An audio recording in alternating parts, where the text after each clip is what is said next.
I'll just start with introductions. Thank you so much for having coming to the Why Arts podcast. Please share more about you. Great. So my name's Ryan. I got started in the world of art and science and tinkering education about 20 years ago when I got a job working at the Exploratorium Science Center in San Francisco in California. And before I started working there, I was really a someone who didn't think that I could do science and thought that this is not for me. I'm not a science kind of person. When I was in school, I always thought that this was learning about science had to be very step by step, or it had to be very getting the right answer or filling out the lab report, something like this. And working at the Exploratorium and especially finding out how much the process and the practice of making art could be connected to science and technology and engineering, that really kind of opened my eyes to what was possible in this world. And I kind of fell in love with this idea of sharing projects with kids and with adults, and especially with people who might have been like myself, who were nervous about doing a science activity or felt a little bit that this wasn't for them. I think a big motivation for me has always been to try to present entry points and ways for everyone to get involved in these projects. Yeah, no, that's amazing. And I think that also makes me curious about like just sharing like what was your first memory of like making something, because you like see so many people making. What was, if you have to share anything, which was your memory? Yeah, I think when I was a kid, maybe this is a really common experience when people are younger and they're working on things at their house. I always loved to build with Legos. I had this kind of marble machine run. There's this Kugelbahn where it's these stackable marble run pieces. We always built these Lincoln log houses for a train set. So we would build these kind of villages for the train to go through. So I always felt like this was part of my life when I was growing up. Somehow I just didn't have that connection to see how that could be related to school or to projects that would be more of in an academic setting. So for me, it was always, I was always super happy to be building and making things and working with my hands or working with tools. But it took me a long time to try to see the connection between how that could be related to educational context. I'm curious, like, do you think like how did you got into like making? Was there anybody around you who supported this curiosity, or was it like very self-driven for you when you were When I growing? was when I was growing Yeah, up, when you're growing up. yeah, I mean, I think I had this really strong feeling and this memory of my mom when I was a kid, who had this attitude where if you were bored, there was always something that you could do. There was always something that you could play with, that you could figure out. So I feel like this idea that you're responsible for your own interests, and if you're bored, like you can get engaged in all kinds of different things. I feel like that was really strong for me. And then, looking back, I see that I had a lot of people from my grandparents to my aunts and uncles who were artistic in their ways, and they would maybe it's crafting with crochet or woodworking or painting. But I feel like, I again, this was something that Yeah. I only connected many years later, that all these people were makers, and they were sharing what they were doing. They were excited about their projects, and I was saw them doing this, but maybe it wasn't, again, something that I saw and connected with in this more school context or life context until later. Yeah, which is so interesting to me because whenever I speak to so many people who are in this field, and whenever I ask them like earliest memories, it always come from like childhood or making something. And it's like only when you grow up and you like reflect, you realize, oh, like you were always a maker. It was just like later in the professional world, we thought like, oh, I can do this thing too. Yeah, exactly. And I feel that this is, I mean, it's this question that comes up a lot, and going back to being at the Exploratorium and working at the tinkering studio there was, I mean, I think there are a lot of people, especially as they get older in life, or teachers who we worked with, who have this perspective of, oh, I'm not good at science, or I'm not creative. Sometimes people say I'm not creative, or sometimes people say I can't do something that's artistic. And you see that this question is not so front of mind for very young learners and young kids, but somehow over time you develop. I don't know if somebody told you that, or if you were graded on a project, or you had this feedback that didn't go well, but somehow people start to internalize this. And so for me, it's really important working with older kids, working with adults, that you bring back to this mindset of being a kid and saying, no, let's experiment. Let's try something. It isn't about being good or being bad. It's about expressing yourself with the materials and with the sharing your ideas. Yeah, and I love that, like, that's such a key point of like this, I'm not an artist or I'm not a creative person. And I think I hear this from everybody all the time, and I have to like reword them to it. It's like you are, like, everybody is an artist in their own ways. Like, you don't have to be like a visual artist because that's how people associate mostly. It's just like you are creative as a human. So Yeah, that's pretty cool. And like as you were like, I would love to like hear like what you're doing right now as you were sharing about your yeah. work. Yeah, thanks. So for the past 7 years or so, I've been working on my own. I have a company called Wonderful Idea Co., and it's all about creating experiences for people to explore art, science, and technology using their hands, being playful, doing summer camps or workshops or professional development workshops for educators. And as I'm doing that, it's always with the idea that I also have to be experimenting.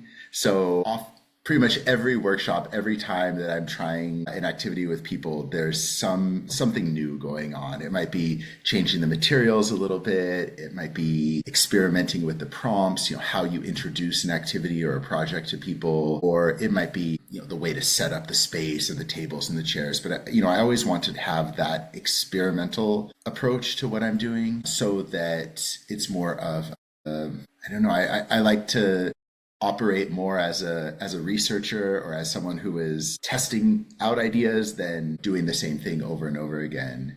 And maybe just in terms of practically, also, I think could relate to this conversation as we go. About 5 years ago, I moved from the Bay Area in San Francisco to a city in Southwest Germany called Freiburg. And so I've definitely been experimenting a lot and making connections and trying to understand where and who and how STEM learning, STEAM learning, this kind of creative, playful activities that are going on. And so I've been trying to connect more and more with the local community. I love that, and I think you raise like such like interesting things about like first STEM and STEAM, and also like community, and also like experimentation, and especially as a learner yourself, and also like as somebody who's teaches, how we are always like a lifelong learner. And I think these three are such an important point, and I would like to like dissect these, like go deeper into all three parts honestly, and like would love to hear, like, especially I would love to start like, because you work in this intersection of like arts, technology, and engineering. I would love to see like what do you think about the role of arts which plays in STEM, because STEM was a huge thing like in some like few years down the lane, and now it's slowly becoming STEAM.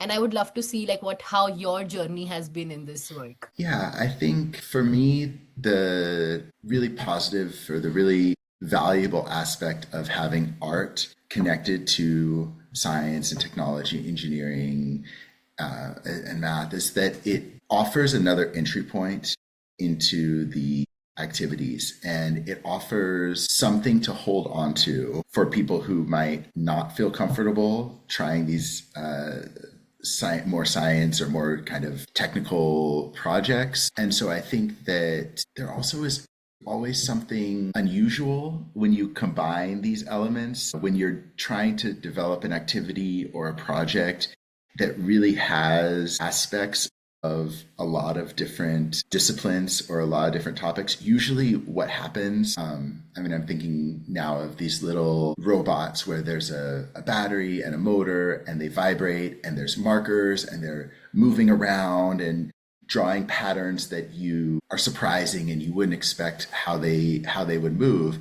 And I think that because this object has an artistic side, it has a scientific side, it has this technological side, but it's not just one of those things. People come up with this, and everyone has their own entry point. Everyone has their own way of thinking about it. So for some people, this is like a machine that I have to understand how it works. And for some people, this is like a little artist who is expressing itself and you have to collaborate and play with these materials. And so I think that it's really important when people come up to the activity that they see that there's room for them to make something and for them to contribute something to the activity. And when it is something that maybe they haven't seen before and maybe is a bit different, I think it's more likely they'll find their way to engage. Yeah, and I think this also brings this important part of like learning needs and like how everybody comes with like different kind of like expertise or interests or context, and like that becomes such a great part of like when all of this is connected and there's so much of collaboration. And I would love to hear if you have any like stories from ground, like from your work, like how do you think like when children or adults, anybody who starts working with like hands, what kind of things emerge from there? And I'm biased because I am such a hand worker with hands, but I would love to hear like what your like experiences have Yeah. been with people. Yeah, and I mean it relates to this idea going back to this combination of art and science that the process is so similar. The process that you're going through when you're working with your hands, with your building stuff, whether it's from the artistic side or the science side, you're always testing things out. You're seeing what happens. You're troubleshooting when things are going wrong, adding something new. You're trying a new variable. And this is the same process that art and scientists go through. And I think what's really important in these projects with people actually have their hands on something and they're manipulating is that this object is a representation of what ideas they have and what they're going through. And so this is really, it's this idea from Piaget and from Seymour Papert, and this when you're constructing something, you have your ideas embodied in that object. And it's really helpful both for the learner where they can go back and say, oh yeah, this was the part where this thing didn't work. And this was this really great idea I had. And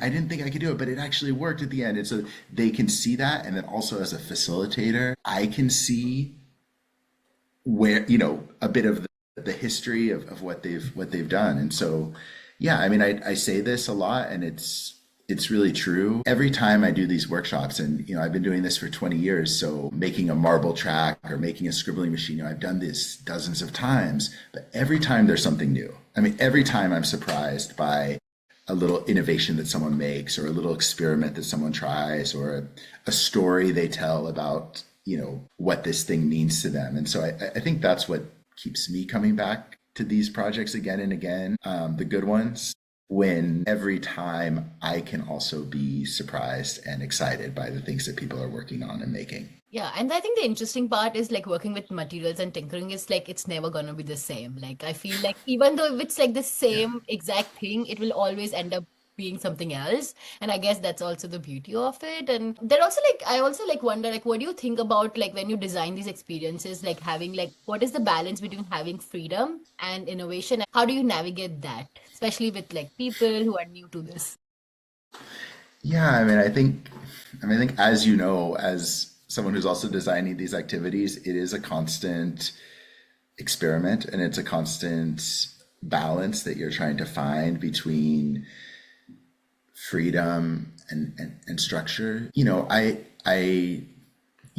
I'm really following, this work of the lifelong kindergarten program at MIT and kind of what's building out of the constructionism. So I like this idea of the wide walls in the activities. And so I think when you find that sweet spot between freedom and structure is where people have the ability to create lots of different pathways and to try experiments. But I think yeah, I mean I'm thinking of different activities we tried. One of the workshops that we did a lot at the Exploratorium are these kind of like a fan with a big tube on the top, and people are building something that flies or floats or spins or moves around inside the tube. And so This was something that we prototyped and tested out a lot on the floor of the museum. And I remember one of the first times that I tried this with I think I brought out every single material that we had in our backstage room, and I brought out like golf balls and styrofoam balls and feathers and scarves and fabric. I mean, probably we had like, I don't know, 50 things out on the table.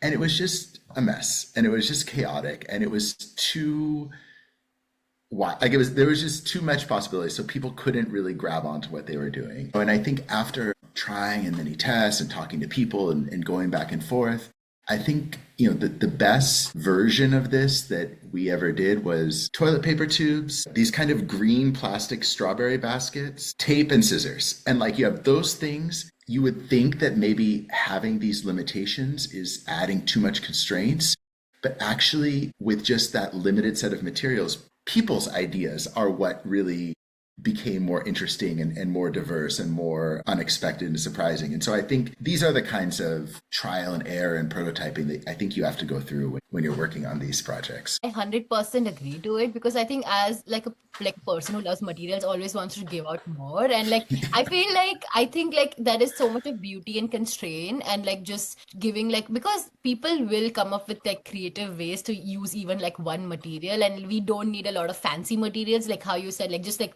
simple like rolls could like do so much of like magic. How do you feel, like how was your, like, because you work in museum settings, like how was it when you saw like a younger person and older person interact with these kind of materials, like specifically if it's like a guardian, a caregiver, or a parent, like how was like navigating that for you, and like how does that communication look like? Yeah, I mean, I think it's always, especially in a informal drop-in workshop, I mean, I think you always have to be a bit humble in the sense that you're having this really small interaction in what's a lifelong relationship that is between the parents and the kids, or between the caregiver, the grandparents and grandchildren. So, I mean, I think that a lot of times, your role is just to support as much as you can. But, that being said, I think that what I hope for is that both the parent and kids can see each other in new ways, that maybe the parent gets to see, oh, wow, this,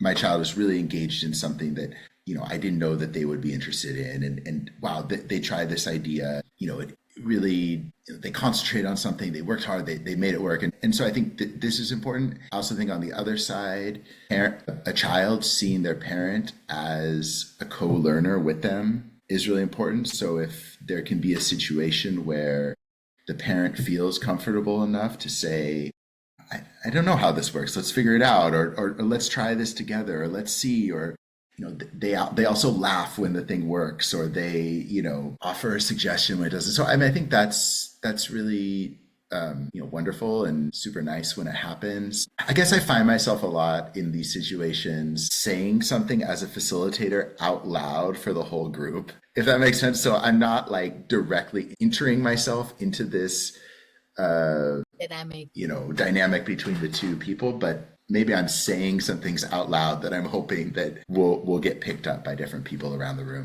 Yeah, no, I think, I also have seen like modeling, because like you're like kind of modeling that kind of language, that kind of behavior. Well, and it really goes back to, I think, what you're saying also about having something physical, having your hands on the material. I mean, there's one memory I had at the Exploratorium where we had this pegboard wall with little dowels and ramps and marbles, and it was basically unfacilitated. Family groups and people came into the museum could just come and they could build and they would make their tracks.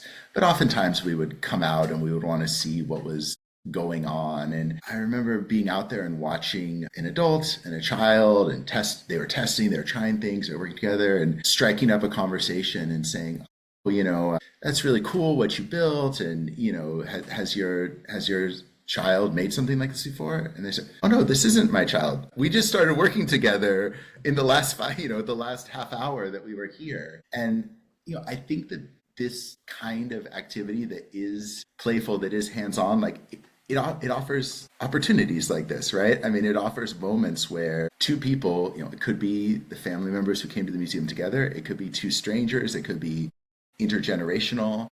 they can start to work together and to try things and to get excited about what each other makes. So that's also kind of the joy of this more free form, drop in environment. No, thanks for sharing that incident because I think that also makes me think about like how like making and working like takes off this like hierarchy and this like power Yeah. dynamic away from like, oh, like I am a teacher, so I know more, or like you are a child, like you don't know this much. I think that is such a beauty for me is like we are treated as equals and we all just like come together in this beautiful way of like making things. Well, I'm really happy. Like, I mean, a lot of times, especially now when I'm out and doing pop-up events, trying things for festivals in the park, and so I'll set up a tent, we'll be around the table. But whatever the workshop is like, I'm really happy in those moments where somebody might come up to the table and they might not even know that I'm the organizer, the facilitator, that they can just come in and maybe if there's an open space, they sit down. Somebody, it could be me, it also could be another kid, it also could be another adult, could show what they're working on. Like, I think a role of the facilitator is to slowly make yourself less needed in the situation and less central in the situation. And of course, it's important to be there, and there's lots of ways that you can offer a suggestion, offer a material, just help someone get through a frustrating moment. But it's really a success for me when I can just be a part of the workshop and not have to be responsible for kind of how everything is going and how the dynamic is operating around the table. Yeah, no, that is like it gets like more organic and like also like I love like you're also talking about like frustration and like I would also like if you could like share more about like kind of like skills or like kind of like things you have seen emerging from this because like healthy frustration, right? What has been your experience in terms of building knowledge or skills or just like life skills? Well, I think for me, in terms of the different kinds of frustration, I think this goes back to my role as a designer of the activity.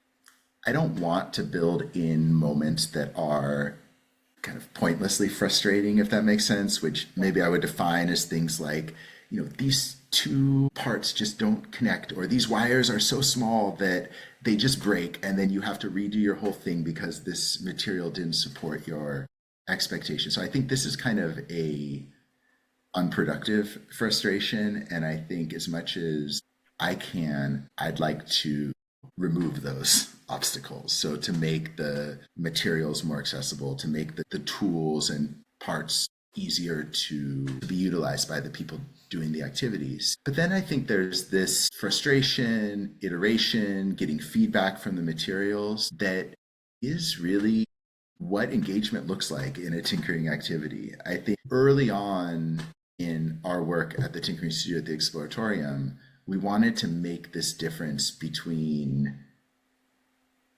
a step-by-step project, a Lego kit where you're IKEA furniture where you're following the directions, to a activity to process where you don't know exactly what it's going to be like at the end. You're starting from a starting point, but you have to get there somehow. You have to get to something that you're interested, answers a question you're interested in, works the way you picture it working in your head. And I think that can be really challenging. I think that anytime you're trying to bring an idea from your head out into the real world, you're going to encounter all the reasons why that might not work the way you originally thought. But I think that process of doing it is what makes people excited to keep coming back. I mean, it's this idea that Seymour Papert wrote about of hard fun. That the reason why it's fun is because it's hard. The reason why you want to do it. And so I remember talking to like someone who was saying like, oh, in our museum workshop, we have like 100% success rate and everyone leaves happy. Like, I don't know how to say it. Like, I want everyone to leave happy and I want everyone to leave confident in their abilities as a maker and a tinkerer. But I think having 100% success rate is not the goal that we should have. I think the goal that we should have is to say, this is an in progress prototype that is going to be frustrating, that is going to fall apart, that isn't going to work.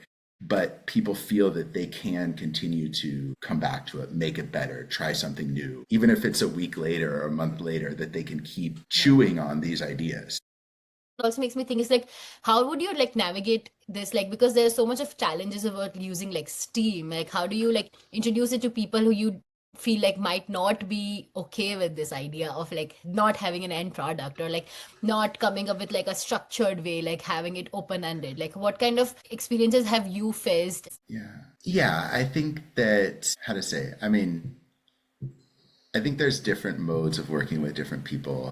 I think I can find enough connections to science, to art, that if I need to have a conversation with a parent or with a organizer or another educator or a teacher that has a skeptical point of view about the activity. I mean, we had this quote that came up a lot that was, it looks like fun, but are they learning? Or it looks like fun, but what are they learning? This kind of attitude of if something is messy, if something is chaotic, if something is playful, like maybe some people, something switches in their mind and they think that this is just for fun or that there isn't real learning happening. So I would say, yeah, I would say that, I mean, I know that in these art machines, everyone is experimenting with what makes a complete circuit. Everyone is experimenting with friction, with vibration, with equilibrium. You know, I can bring these things up. This isn't the goal. And for sure, the goal isn't that everyone leaves with the same checklist of content outcomes, but I'm confident that they're there. I'm confident that everyone is engaging in some sort of a scientific exploration. And so I can say it in that way. And then I also just encourage people to look at the process as much as possible. Encourage people to look at how much someone is concentrated, how much questions they're asking, how collaborative the space might be, and how someone might be, a kid might be becoming a facilitator with the person next to them. And so just to point out those things. But yeah, I don't know why. I mean, I'm curious in your perspective from doing more of an arts-based education. I mean, do you feel that STEM or science and technology has this extra baggage around? I mean, when you bring in these things to your activities, do you feel like there's more of a skepticism or a challenge in that? Yeah, that's a great question. And I think that is like also very true. So it's always like, so, but I like your point of like documentation, how showing the process and documentation and asking the right questions helps. Because I think me, as a like a person who works with like arts integration, I think that is something I've been doing is also like making it visible, like showing them, okay, like if they're doing this kind of engagement, like what it means. And honestly, like even though I don't want to, but I have to sometimes also connect it to academics and like just to like get people on board. For me, like the end result is like a child experiencing it, however it is. Even if it's I have to like tell like parents or like leaders, like convince them like why it is important. But I think it's like you choose your battles, like what is more important. Like, is it important to reach the child or is it important to like convince the like so I think that has been Yeah. like a journey for me, an ongoing kind of challenge. Yeah, and I think it's important to engage in this idea because I think is a value statement to say that in school there should be more art, or in after school programs there should be more free hands-on activities. I mean, like if we believe these things are important, which I believe that it's important, I think we have to be engaged in the justification, in the explanation, in the documentation, as you say. I think it's part of our role to be giving reasons why this is a valuable experience, and not just qualitative reasons. I mean, I don't think we should say that, okay, the goal of this is so that everyone's science score goes up 5 points. Or I mean, we don't need to be that specific, but I think that it's also important to not just say, okay, we're just doing this for fun. It is fun, Yeah. but to point out all the process, all the content that people are exploring, all the attitudes that are changing within someone. And it's not going to be the same thing for every participant, but pointing out how all of these things are possible and are embedded in the project, in the activity, in the experience. I think figuring out and again, experimenting ourselves with the different ways of talking about that and sharing it is really important. No, I think that makes a lot of sense. I think this is something I've been like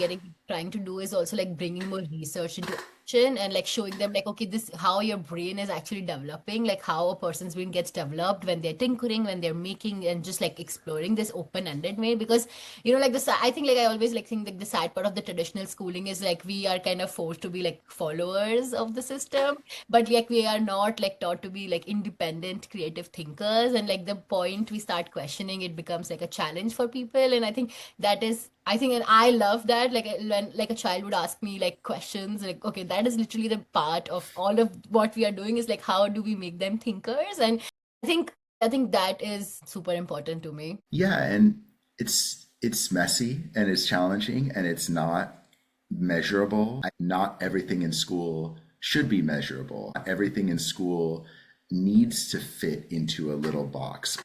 I don't think that tinkering or making or art is the only way of learning. I don't think that this is, even the most like direct way to learn everything. I mean, there's sometimes you really need to read a book, watch a YouTube video, listen to someone who is an expert share their experience with you. So of course there are many modes of learning, but I do think that hands-on creative playful learning hasn't been represented so well in both formal and informal education. And there are all these things, just as you say, around how do you become a creative thinker, how do you learn how to identify problems that are worthwhile solving, how do you just, I mean, I think you mentioned it earlier about people who become a scientist, an artist, an engineer. How do you have this experience that shows you that this is something that you really enjoy doing? And I think this oftentimes it can't happen when it's okay, 45 minutes and then it's over.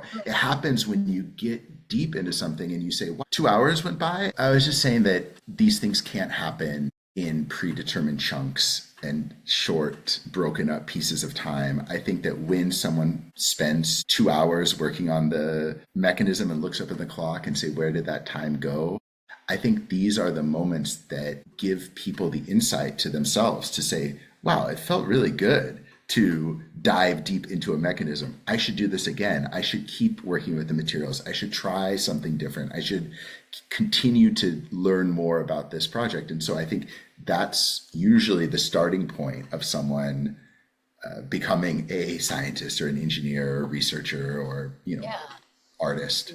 There was a group at the Exploratorium that was doing teacher education, and they talked a lot about this idea of subtle shifts. So that, I don't know, I almost get a little bit frustrated with the idea of something being like, this is a tinkering experience and this is not a tinkering experience. And like, I don't think there are just those two buckets, right? Or this is a creative experience and this is not a creative experience. It's like, no, there's experiences, and maybe you can make them more creative. Maybe you can make them more collaborative. You can make them more playful. And I think that's what we should be doing, to not like, even with STEM or STEAM, it's not, this is a STEAM experience. This is not a STEAM experience. It's that there's something you want to explore. Hopefully it's because you are also interested in it, but it might be because that's the point you are in the curriculum, or in the museum context, it might be this is the temporary exhibition that is there right now. So you have to figure out something about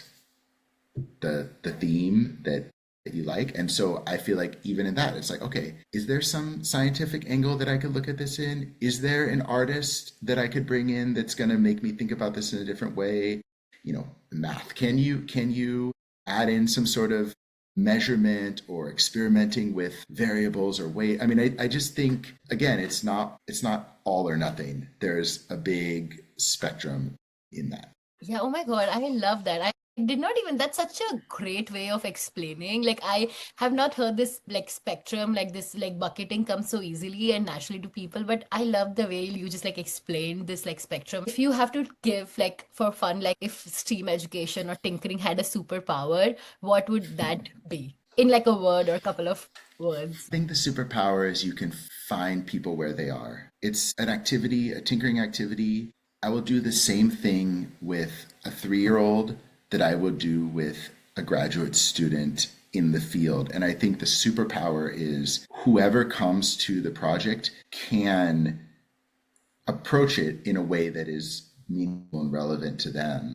And I think that's something that you don't find in a lot of different projects.